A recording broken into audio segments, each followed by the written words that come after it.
오후에 하나님의 말씀은 역대기상 4장 9절 10절입니다.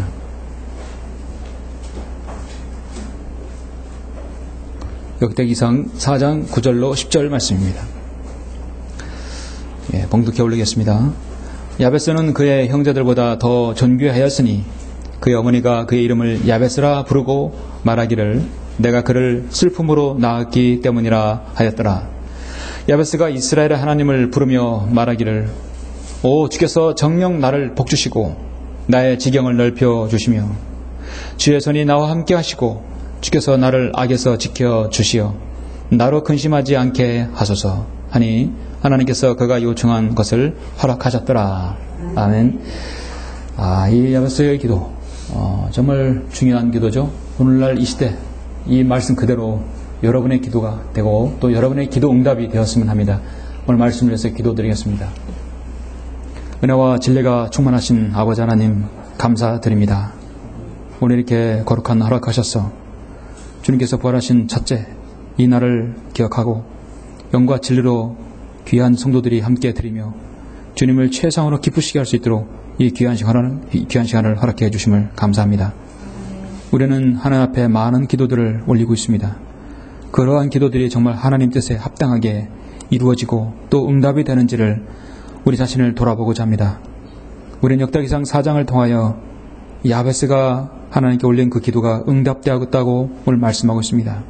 어떠한 기도를 하였고 어떻게 응답되었는지를 우리는 보고자 합니다.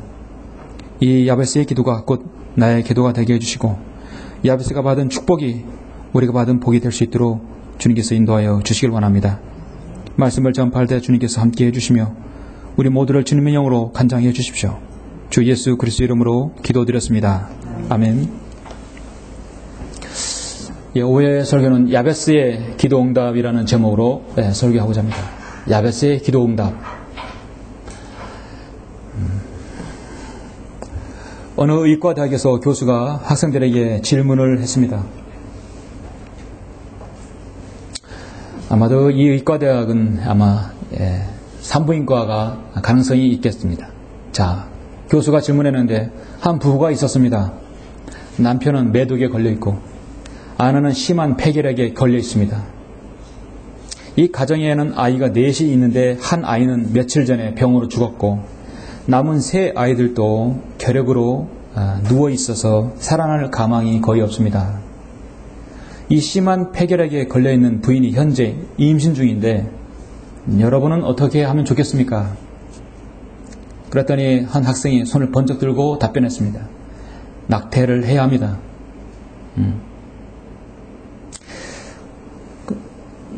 다른 학생들도 이왕을 물어보니까 대다수 학생들이 낙태를 해야 합니다. 폐결핵에 걸려있는 임산부가 그것도 먼저 난 아이들도 결핵으로 죽어가고 있다는 것입니다. 그런데 이 산모가 낳을 아기는 어떻게 될 것인가? 모든 학생들이 다 낙태 수술을 해야 합니다 라고 했을 때 이 교수는 답변이 무엇인가? 여러분은 지금 방금 베토벤을 죽였습니다. 불행한 환경 가운데서 5번째 아이로 태어난 사람이 그 위대한 음악의 악성 베토벤이었던 것입니다. 오늘날 의료적 판단으로 낙태를 해야 된다고 결정 내릴지 모를 그런 아이가 음악계의 거성이 되라는 것을 누가 상상이나 했겠습니까? 산모가 부모가 아니면 그 환경에 불우하다고 해서 그 아이가 태어나는 것을 하나의 생명을 막을 수는 없는 것이죠. 오늘 우리는 참으로 부족하고 미련하고 죄 가운데 살았고 아무런 희망이 없는 인생들이었습니다. 하나님 보시기에 우리는 정말 마른 나무 막대기보다 못한 그런 무가치한 삶을 살 수 있는 그런 사람들이었습니다. 그런데 여러분 누가 상상했습니까? 저와 여러분 같은 인생이 이렇게 하나님께 세우신 지역교회에서 주님을 섬기리라고는 여러분 꿈에도 정말 생각하지 못했던 것이죠. 더군다나 이런 강단에서 제가 설교했었다는 자체도 그건 정말 상상할 수 없는 일이었습니다. 하나님께서는 어떤 출생이나 어떤 그런 것을 보고 그 사람에게 미리 포기한다거나 희망을 걸지 않는다거나 그렇게 말하지 않습니다. 불행은 불행이고 순탄치 못한 건 순탄치 못한 것입니다. 한 사람의 인생은 하나님께서 관장하신다는 것입니다. 오늘 세상 사람들은 숙명을 받아들여요. 아, 그것은 나에게 운명이겠지. 숙명론자들이 있습니다. 나 하나의 인생은 운명이 사슬에 묶여진 존재이고 운명의 노예라는 것입니다. 그러니까 인간은 정해진 대로 가게 되어 있다. 사주나 관상에 따라 좌우된다. 손금에 의해서 좌우된다. 사주, 생년월시에 의해서 좌우된다. 그런 사람들이 얼마나 많습니까? 그렇기 때문에 내가 좌우되는 삶을 모르기 때문에 점장에게로 가는 거예요. 점장에 가서 자기 생년월시를 알려주고 나의 인생이 어떻게 될 것인가를 물어보는 것입니다. 근데 여러분, 아이러니컬한 것은 이 동네 점장이들이 많아요. 근데 점장이들은 항상 다 같이 이렇게 가난하고 못 사는 동네 살까요? 그들도 못 살고 거기 가는 사람도 못 살아요. 예. 점장이가 많은 동네에 부촌이 있는가 보십시오. 매해마다 선거 때가 되면 자신이 선거가 당선될지 낙선이 될지 몰라서 가는 사람이 있습니다. 부적을 사서 몸에 붙이면 내 운명을 바꿀 수 있다고 하는 사람도 있고, 부적을 사서 문에 붙이면 가정이 화목해 한다고 믿는 사람도 있습니다. 여러분, 인간이 과연 사주나 관상에 의해서 불행이 결정되어지겠습니까? 어떤 사람은 부자로 되고 어떤 사람은 가난한 사람으로 결정지겠으며, 그럼 칼빈주의하고 뭐가 달라요? 하나님께서 미리 정하신 사람과 택하신 사람과 유기된 사람하고 정해져 있다면 사주팔자 믿는 사람하고 다른 게 하나도 없다고 저는 믿습니다. 그 사람을 주관하는 것은 바로 하나님이십니다. 그렇죠? 예레미야 10장 23절에서 보면 오주여 인생의 길이 그 사람 안에 있지 아니함을 내가 아나이다. 그 사람 안에 있지 않아요. 그의 길을 인도하시는 것이 그 사람 안에 있지 아니하나이다. 이제. 숙명론자들이 볼 때는 지독하게 운이 없는 사람이 어떤 사람인가요? 뒤로 넘어져도 앞으로 뒤로 넘어지는데도 앞으로 코가 깨지는 사람이 운이 없다고 말하는 것입니다. 많은 돈을 물려받은데도 실패하는 사람, 지독하게 운이 없다고 말할 수 있죠. 모든 것은 원인이 있습니다. 과연 그리스도인의 삶은 어떤 삶입니까?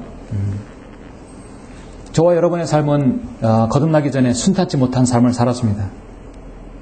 정말 죄 가운데 있던 삶을 살았을 거고, 예수님을 물으면 여러분 지금 이 땅에 아마 없을 사람도 있을 것입니다. 저도 그렇고 여러분 모두가 다 그럴 것입니다. 하나님께서 그 사람의 생애를 책임져 주는 것입니다. 그 대표적인 사람이 바로 야베스라는 사람입니다. 야베스는 자신의 운명을 극복하고 그 형제 중에 가장 존귀한 자가 되었다고 말씀하고 있습니다. 정말 야베스는 기도했고 그 기도가 응답받았습니다. 오늘 모이신 우리 모든 성도님들은 야베스의 출생같이 비참하고 가련한 인생들이었어요. 내가 그를 슬픔으로 낳았기 때문이라. 우리 인생의 모든 태생 자체가 슬픔 자체예요. 그렇죠? 우리는요, 구원받지 못했다면 차라리 태어나지 않았어야 나요. 유다 이스카리오처럼 태어나지 말았어야 할.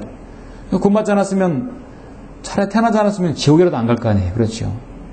인간은 태어나면 반드시 구원받아야 되는 것입니다. 반드시 거듭나야 돼요. 우리 주님께서 그래서 반드시라고 말씀하고 있습니다.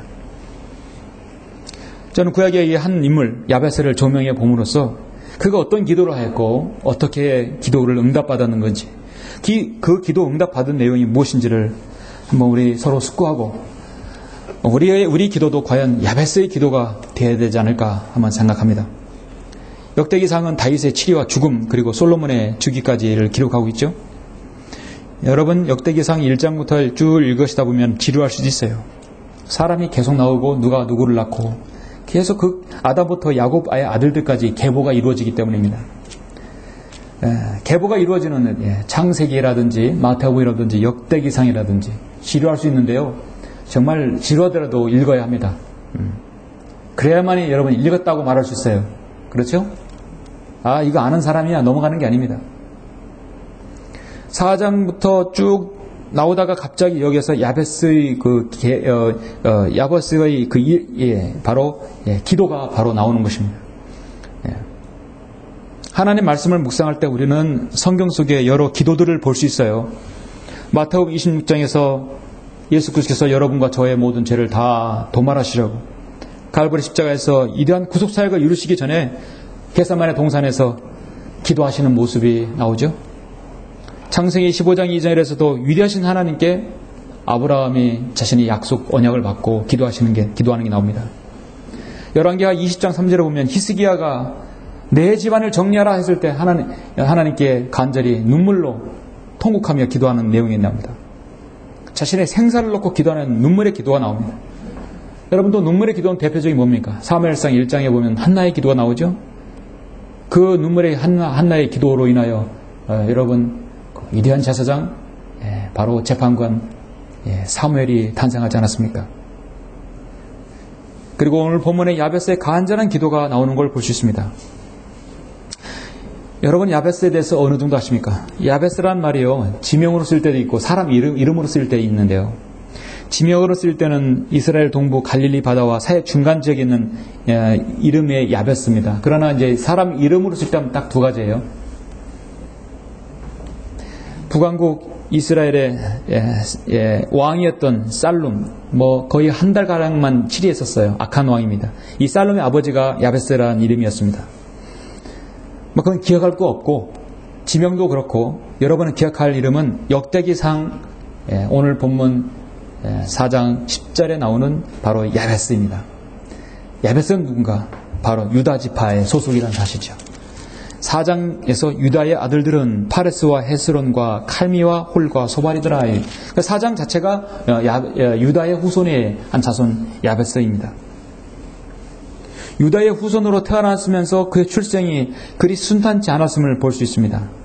떳떳하고 축복 속에서 태어나지 못했지만 다른 형제들보다 존귀하게 되었다고 말씀하고 있습니다.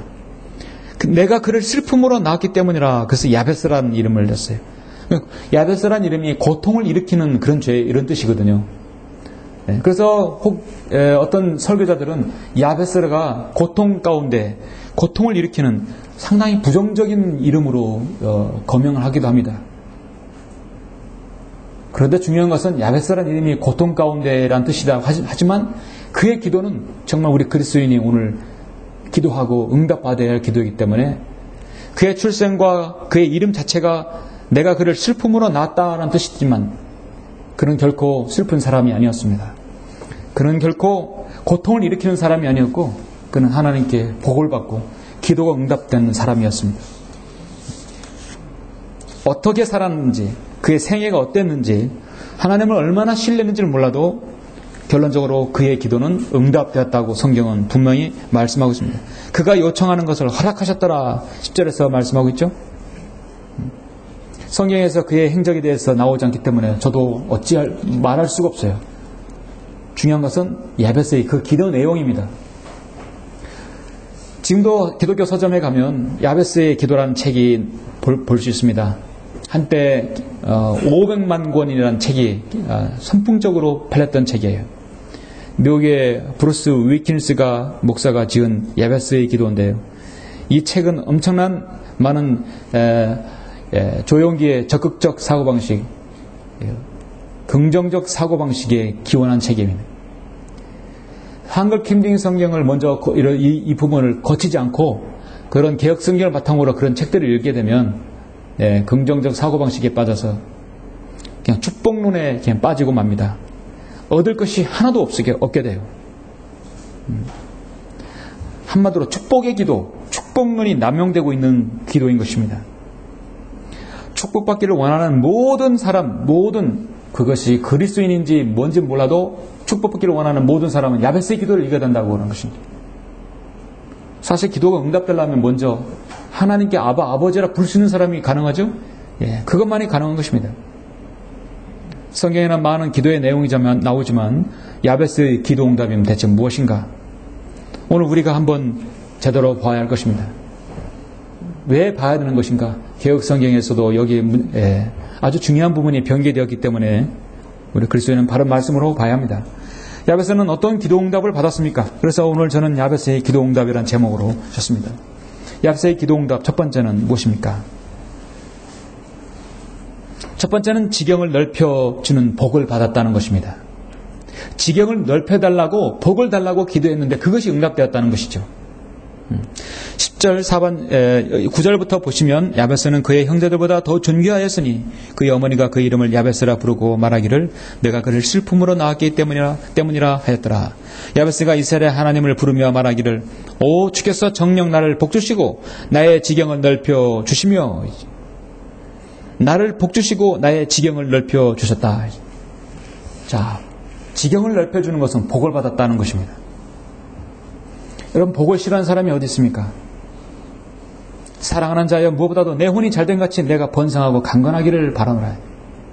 내 아들아 그러므로 너는 그리스도 예수 안에서 은혜 가운데 강건하라. 자, 우리 그리스도인의 복은 무엇입니까? 오늘날 세상에서 은사주의지 교회에서 일반적인 교회에서 말하는 모든 것은 복은 항상 금전적인 것, 경제적인 걸 먼저 일차적으로 치죠. 예. 경제적 뿐만 아니라 육신적으로 건강해야 복을 받는다는 것입니다. 하나님께 복 받는 것은 곧 건강이며 여러분 물질적 축복입니까? 그것이 아니라는 것을 이따가 제가 여러분에게 말씀을 분명히 드리겠습니다. 그러한 예가 있습니다. 너무도 많죠? 지경이라는 말은 여러분 울타리입니다. 내가 가지고 있는 소유의 범위입니다. 여러분의 복음의 지경, 여러분의 사업의 지경, 여러분의 사람을 아는 지경, 여러분의 믿음의 지경. 지경이란 말을 우리는 많이 쓰죠. 우리가 하나님께 기도해야 할 기도는 무엇인가? 주님 나에게 복을 주십시오. 근데 그 복은 뭐냐면 지경을 넓혀달라는 복을 달라는 거예요. 여러분은 어떤 지경을 넓히기를 원하십니까? 예. 어떤 지경을 넓히기를 원하십니까? 제가 가장 기도하는 것은 여러분에게 기도하는 것은 여러분의 믿음의 지경을 넓혀달라는 것이죠. 믿음의 지경. 우리는 아브라함의 직계 후손은 아니지만 우리는 영적으로 봤을 때 아브라함의 믿음의 후손들이에요. 그 믿음의 지경을 여러분 넓혀야 합니다. 믿음의 지경을 넓히려면 첫 번째 진리의 지식을 이뤄야 합니다. 여러분의 믿음의 폭과 믿음의 넓이는 넓어야 되는 것이죠. 믿음의 깊이가 있어야 합니다. 그리고 믿음의 지경도 넓어야 되는 것입니다. 어떤 사람이 여러분에게 어떤 말을 할 때 그것을 여러분 지식적으로 잘 분별하고 분별력을 가져야 합니다. 믿음의 깊이가 있으면 어떤 것도 받아들일 수용할 수 있는 자세가 되어 있어요. 믿음의 넓이가 있으면 그 누구도 받아들일 수 있는 사람이 된 것이죠. 사랑은 깊고 넓게란 말이 있듯이 여러분의 믿음도 넓고 깊게 넓은 믿음을 소유해야 할 것입니다. 어떤 사람의 믿음 개인적인 그 깊이까지 여러분이 담을 수 있어야 되는 것이죠. 만약 여러분의 믿음의 깊이가 무릎 신앙인데 여러분 여기 가슴까지 목까지 차놓은 깊이 있는 신앙을 가진 사람하고 얘기하게 되면 여러분 바로 딱 여러분 믿음 들키는 것이죠. 표가합니다. 예. 누가 대화해보면 알아요. 그렇죠? 누가 운동을 잘하는지 못하는지는 유니폼에서 드러나는 게 아니라 얼굴 표정이 드러나는 게 아니라 해보면 알아요. 가끔 탁구장에서 탁구를 딱 치다 보면 뭐가 딱 이제 게임하는 날을 딱 와요. 근데 남자 여자가 부부가 같은데 다 와요. 머리 이렇게 딱 세우고 딱 멋있게 아주 멋있게 오는데 야, 저 사람도 고수인가 보다. 한참 게임하다 보니까 저기서 막 연습하고 있어요. 그러니까 이제 초보야. 사람은 겉모양으로 말을 안 한다는 걸 느꼈습니다. 미디감이 깊이 있는 척, 아주 경건한 척 하는데 대화해보면 그만 알 수 있는 것이에요. 아는 것이 없어요. 상대방을 그냥 무시하는 사람들은 전혀 믿음의 깊이가 없는 사람들이죠. 여러분 믿음의 지경과 깊이가 넓어야 할 것입니다. 또 여러분의 복음의 지경이 넓어야 되겠죠. 누구에게든 복음을 전할 수 있는 여러분 그 사람이 될 것입니다. 디모데전서 4장 16절 18절에 보면 내가 처음 변할 때는 나와 함께한 사람이 아무도 없었으며 모든 사람이 나를 버렸느니라. 그러나 그것이 그들의 탓으로 돌아가지 않기를 바라노라. 그러나 주께서 내 곁에 서서 내게 힘을 주신 것은 나를 통하여 복음 전파가 온전히 수행되어 모든 이방인들로 그것을 들을 수 있게 하려 하심이며 또 내가 사자 입에서 구출되었느니라. 주께서 나를 모든 악한 일에서 구해내시고 그의 하늘 나라에 이르기까지 나를 보호하시리니 영광이 그분께 영원토록 있기를 원하노라. 아멘. 여러분 17절에서 나를 통하여 복음 전파가 온전히 수행되어 모든 이방인들로 그것을 들을 수 있게 하려 하심이라. 이게 바로 여러분의 믿음의 복음의 지경이 넓어져야 할 것입니다. 누굴 통하여? 나를 통하여. 사도 바울이 아니라 여러분 자신이. 나를 통하여 복음 전파가 온전히 수행되기를 원하는 것. 여러분 그러기를 원하시죠? 예. 사업의 지경이 넓어져야 됩니다. 여러분의 믿음 생활하며 복음을 전파하고 주님의 사역에 동참할 때 하나님께서 함께 해주시는 것이 뭐냐면 여러분의 사업, 여러분의 개인적인 생업에 하나님께서 복 주시는 겁니다. 왜 복 주시는지 아십니까? 여러분의 사업과 생업에 복을 주셔야 여러분의 그것으로 인해서 복음을 전파할 수 있기 때문입니다. 이게 우리가 가지고 있는 개인적인 여러분 일들, 그 잡들은요, 다 복음을 전하기 위해서 진리를 전하고 주님을 섬기기 위한 하나의 방편이에요. 그거로 인해서 주신 거예요.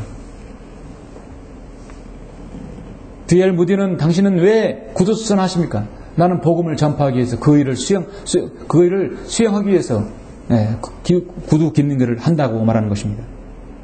여러분 어떤 일을 하더라도 하나님 안에서 여러분 성공과 번영을 얻기를 저는 원하는 것입니다. 내가 오늘 내 번영을 위하여 내게 명령하는 주의 계명들과 그분의 규례들을 지키는 것이 아니냐. 그러려면 너는 주 너의 하나님을 두려워하여 그분을 섬기고 너는 그분께 밀착하여 그분의 이름을 맹세하라. 주는 너희의 찬양이시오. 주는 내 눈에 본대로 이디하고 두려운 일들을 내게 행하신 내 하나님이시니라. 그러므로 너는 내 마음에 표표를 하려고 더 이상 목을 곧게 하지 말라. 주님께서 여러분의 사업, 여러분 하시는 일에 복 주시기를 원하는 것입니다. 그 사역의 지경이 넓어지면 넓어질수록, 복음의 지경이 넓어질수록, 여러분 믿음의 지경이 넓어질수록 여러분 사업의 지경도 주님께서 넓혀주실 것입니다. 성경민은 지역교회 오시기 전에는 사업도 잘 안 되고 하시는 일도 잘 안 됐지만 이 지역교회 안에 들어오시면 주님께서 회복해 주실 수도 있어요. 여전히 고난 가운데 줄 수도 있지만 특별한 하나님께서 여러분을 시험하시는 것이 아니라면 하는 일은 꼭 번성케 되어 있습니다. 여러분은 그 번성으로 인하여서 여러분 죄질하는 것이 아니라 그 번성으로 인해서 주님을 잘 섬기라는 것입니다. 우리는 이 복음의 지역을, 이 사역의 지경이 넓혀지기를 원하는 것입니다. 우리는 소수이지만 우리가 감당해야 할 지역이 많아요. 이 충청남도 지역 전 지역 25개 이상의 지역을 다 감당해야 합니다. 우리는 이뿐만 아니라 저 안성, 경기도 안성, 경기도 평택, 충북 진천, 다른 지역까지, 경기 지역까지 우리가 하고 있어요. 우리 충청남도는 우리 지역이기 때문에 우리가 하자는 것이에요. 대전에 사람이 없으니까 대전에서도 올 수 있는 거 아닙니까? 그렇죠? 대전에 성령침례교회가 생기면 단지 대전에 있는 성부는 대전에 다니면 되는 것이에요. 우리가 커버해야 할 지역이 많아요. 지역교회가 생기면 더 분담하는 것입니다. 그러나 우리의 사역의 지경은 지속적으로 폭을 넓혀야 하고 또 넓어야 되는 것입니다. 바로 하나님께서 그게 복이에요. 사역의 복이 무엇입니까?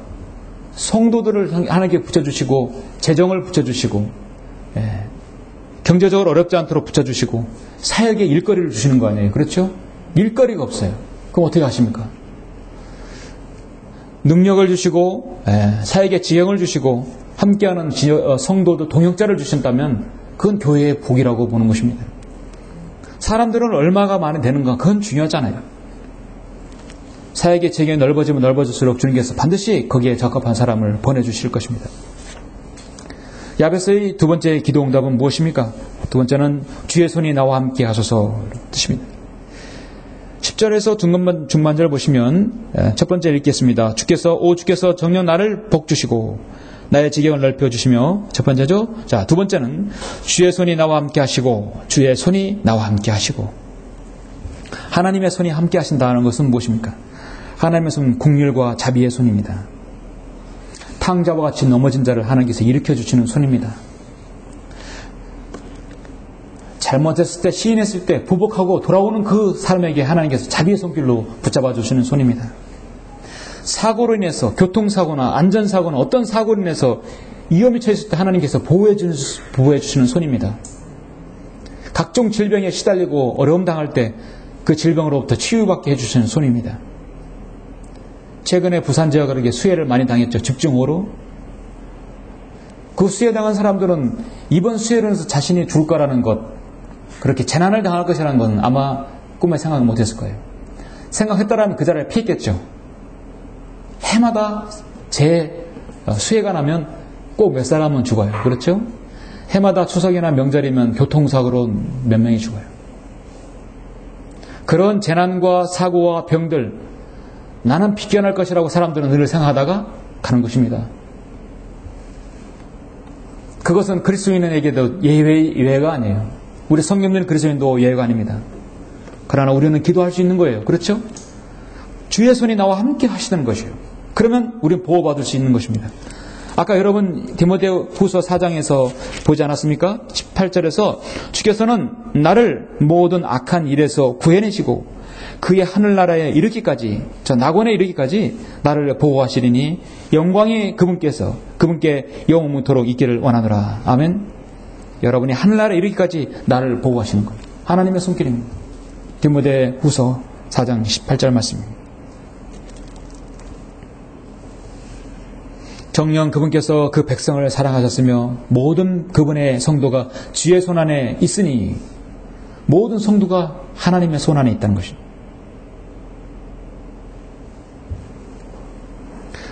다윗이 하나님께 늘 기도하고 간구했던 것은 뭐냐면, 다윗은 필리스타인과의 전쟁에서 한 번도 패하지 않았다는 것이죠. 한 번도 패하지 않았어요.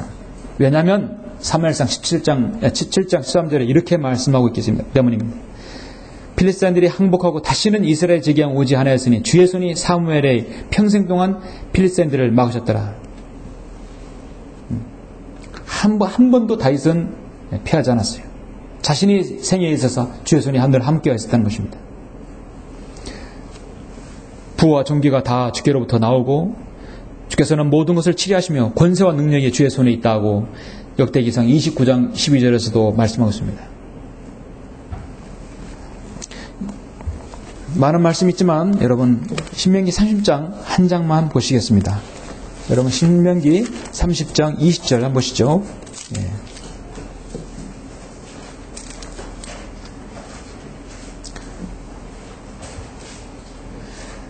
사역의 지경이 넓어지고 복음의 지경이 넓어지고 믿음의 지경이 넓어지는데, 넓어지면 일을 해야 될 거 아니에요. 예, 일을 하게 되면 주님의 보호가 필요합니다. 절대적인 보호가 필요한 것입니다. 신명기 30장 20절, 이는 너로 주 너의 하나님을 사랑하게 하고 너로 그분의 음성에 복종하게 하며 또 그분께 밀착하려 함이니 그분은 나의 생명이시요 내 날들의 기한이시라. 이는 주께서 내 조상 아브라함과 이삭과 야곱에게 주시기로 맹세하신 그 땅에서 너로 살게 하려 하심이라. 아멘.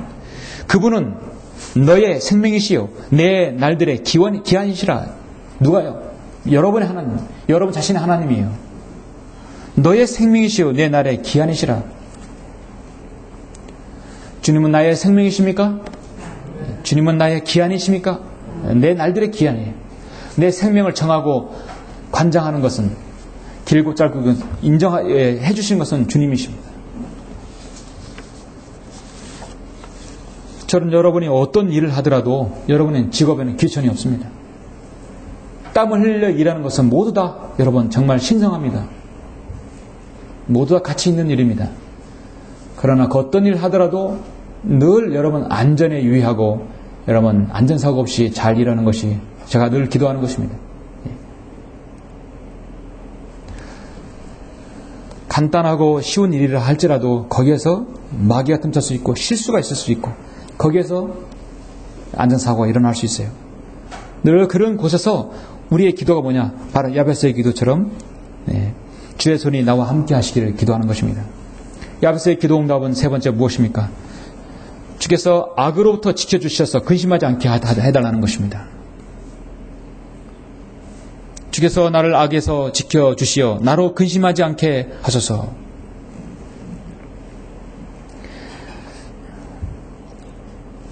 개역성경에서 이 말씀이 변개되었어요. 여기 세 번째에서 기도가 변개되었습니다.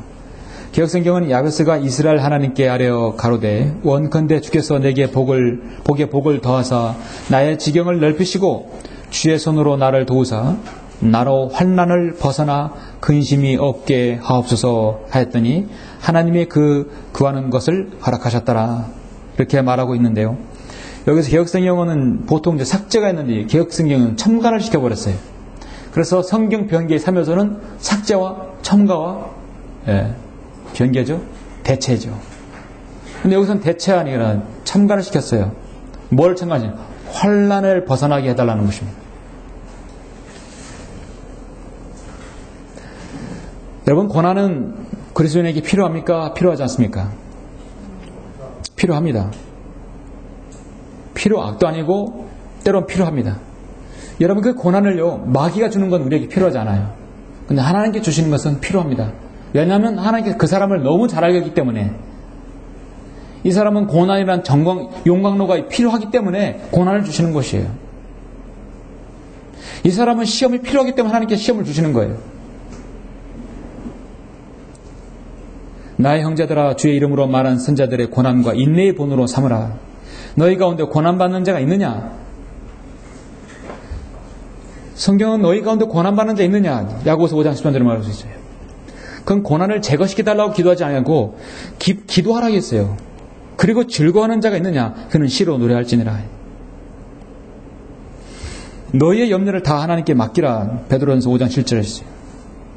이는 그분께서 너희를 돌보심이라. 너희 염려를 하나님께 맡기라. 그러면 그걸 제거시켜 주는 게 아니라 그분께서 너희를 돌보심이라 했어요. 하나님께서는 여러분의 고난과 어려움을 제거해 주는 기도보다도 그 어려움을 여러분의 강한 어깨와 믿음으로 이겨나기를 원하는 거예요. 그렇게 해서 그것이 근심 없게 해주는 것입니다. 만약에 여러분 나로 환난을 얻다가 첨가해 버리면 우리의 믿음은 아주 순한 믿음이 되어버리는 거예요. 순화된 기도가 되는 것이에요. 나로 근심하지 않게 하소서. 환난을 아예 없애서 근심하지 않게 하는 거하고 환난과 어려움과 시험이 닥쳐서 어려움했을 때 그걸 이겨내고 근심하지 않는 거하고 어떤 게 수준 높은 믿음입니까? 여러분, 로마서 8장에서도 자녀이면 또한 상속자들이니 하나님의 상속자들이요 그리스도와 함께한 공동 상속자들이니 우리가 그와 함께 고난을 받는 것은 함께 영광도 받게 하려 함이라. 자, 고난을 받는 것은 영광도 받게 하려 합니다. 고난이 없으면 그건 영광도 없다는 뜻이거든요. 환난이 없으면 그 사람이 정년을 할 수가 없는 거예요. 이게 바로 하나님 주신 인간의 다루심입니다. 현재의 고난들이 우리에게 나타나야 될 영광에 감히 비교되지 못한다고 내가 여기기 때문이라 했어요. 여러분, 야고보서 1장을 한번 작아보겠습니다.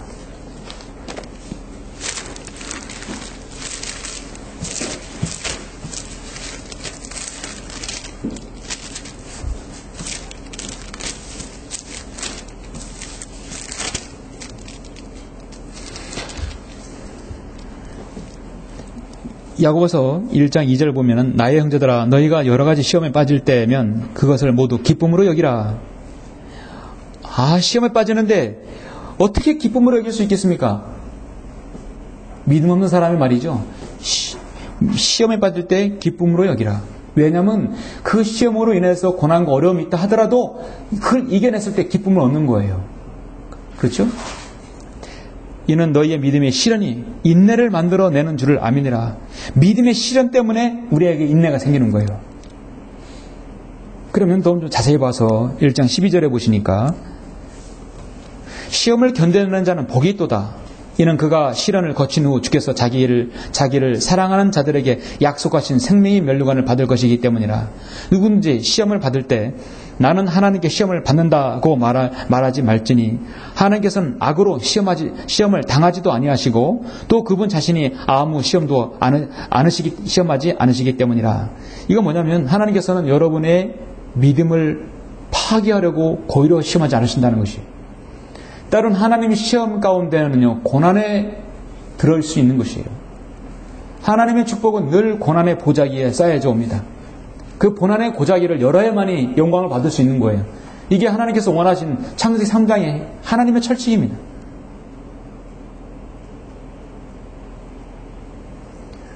지난주에 창세기 3장에서 하나님께서 인간에 관한 하나님의 철칙을 말씀했는데 주일 오전 설교에서 이성호 목사님 하나님의 원칙인가 철칙을 딱 설교하시더라고요.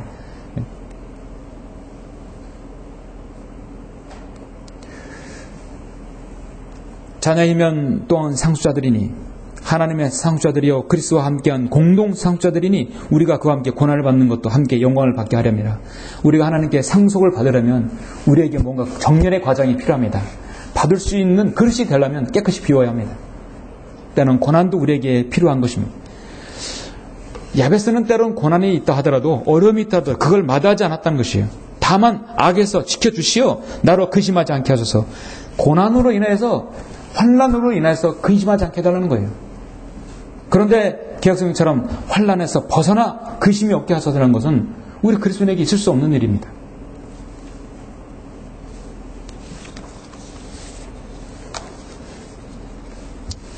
고난은 나에게 필요합니다. 그러나 여러분에게 필요한 것은 뿐만 아니라 여러분의 고난을 이겨내시는 강한 어깨와 믿음이 필요한 것이죠. 그 강한 어깨를 달라고, 여러분 짐을 질 수 있는 어깨를 달라고 여러분 기도해야 할 것입니다. 로또를 맞으면 사람들이 부자가 되죠. 그런데 통계적으로 보면 로또 맞은 사람들은 대다수가 그 끝이 결말이 전혀 좋지 않습니다. 술주정부쟁이, 마약 중독, 도박꾼으로 전락하고 인생이 패가망신하는 것이 대다수입니다. 도박은 로또에 당첨되는 것은 그 사람에게 있어서 어떻게 보면 축복이 아니라 저주라고 할 수 있죠. 그렇다고 그리스도인은 또 로또 사지 않습니다. 이걸 위해서 하나님께 영광을 돌려, 하나님께서는 그런 돈 받지 않으셔요. 세계 제9위의 석유 매장량을 가지고 있는 나라가 리비아입니다. 3년 전까지만 해도 리비아는 모든 그 아프리카의 그 국가 중에, 아랍 국가 중에 정말 아랍의 봄이라는 별칭을 얻을 만큼 많은 사람들이 이주해서 그쪽으로 살고 있습니다. 석유 강국이고, 일자리를 찾아서 주변 어떤 나라들보다도 주변 나라보다 훨씬 잘 살고 수준이 높았던 민족입니다. 나라였습니다. 1인당 국내 총생산 GDP가 1만 달러 이상을 훌쩍 넘은 나라이고, 수단, 아프리카 주변 국가보다도 10배나 높고 세계 9위의 매장량을 가지고 있습니다. 그런데 지금 지난해마도 리비아를 빠져나간 난민들이 4만 5천 명에 이르고요. 계속해서 이 나라는 그 국가 기능을 상실하게 되었습니다. 지금은 리비아는 나라가 망했다고 우리는 세상은 지금 평가를 내립니다. 2011년에 독재자 무하마드 카다피가 축출된 이후에 정부가 구성됐는데 그냥 의사나 기업인들 아무나 장관을 씌우고 주먹구구식으로 정부를 구성하고요. 과거 청산에 집착하다 못해서 그 정부와 그 협약이 없고 아무런 대책이 없이 그냥 나라가 굴러가게 된 것이죠. 뿐만 아니라 수많은 내전 가운데서 이 트리폴리나 벵가지의 그 아랍계들하고 계속해서 내전을 하는 바람에 나라는 거의 불쏘시개가 되어버린 것입니다. 하나님께서는 이들은 자신들이 알라로부터 축복받았다고 할 거예요. 그렇죠? 그들은. 그러나 그들은 석유가 그들의 저주가 되었던 것입니다. 리비아는 완전히 국가 기능을 상실한 상태로 있습니다. 계속해서 내전 상태로 있는 것이죠. 국가 기능이 마비된 상태입니다. 그래서 전 세계는 석유 부국도 망할 수 있다는 것을 최초로 보여준 나라가 바로 리비아라고 합니다. 모든 것이 풍족하고 모든 것이 잘 되었을 때 사람들은 그것이 축복이라고 생각하고 잘 될 것이라고 생각합니다. 축복 속에서 태어나고 돈이 있고 재력이 있는, 권력이 있는 집안에서 태어나면 그 사람 인생은 여러분 잘 되고 정말 평탄한 길을 가겠습니까? 결코 그렇지 않습니다. 그런 사람도 자살할 수 있고 그 사람도 패가망신할 수 있는 것이죠. 하나님께서는 야베스의 기도를 들으셨습니다. 내가 그를 비록 슬픔으로 낳았다 하더라도 이스라엘의 하나님을 부르며 말하기를 오 주여 주께서 정녕 나를 복주시고 나의 지경을 넓혀주시며 주의 손이 나와 함께 하시고 주께서 나를 악에서 지켜주시오 나로 근심하지 않게 하소서라는 그의 기도의 세 가지 기도가 요청되었을 때 하나님께서 그를 요청하는 걸 허락하였다고 말씀하고 있습니다. 여러분은 하나님께 드린 기도가 어떠한 기도입니까? 여러분 드린 기도가 요청대로 좀 하나님께서 좀 허락하시는 기도라면 얼마나 감사하겠습니까? 오늘 이 말씀은 영적으로 분명히 우리에게 적용되어도 참으로 좋은 것입니다. 성경은 아무것도 염려하지 말고 다만 모든 일에 기도와 간구로 너희 구하는 것들을 감사함으로 하나님께 알려지게 하라. 우리는 알려지게 해야 합니다. 말씀하듯이 바로 우리의 지경이 넓혀지는 복을 우리는 받아야 됩니다. 그리고 주님의 손이 늘 함께 하심을 우리는 또 응답받아야 합니다.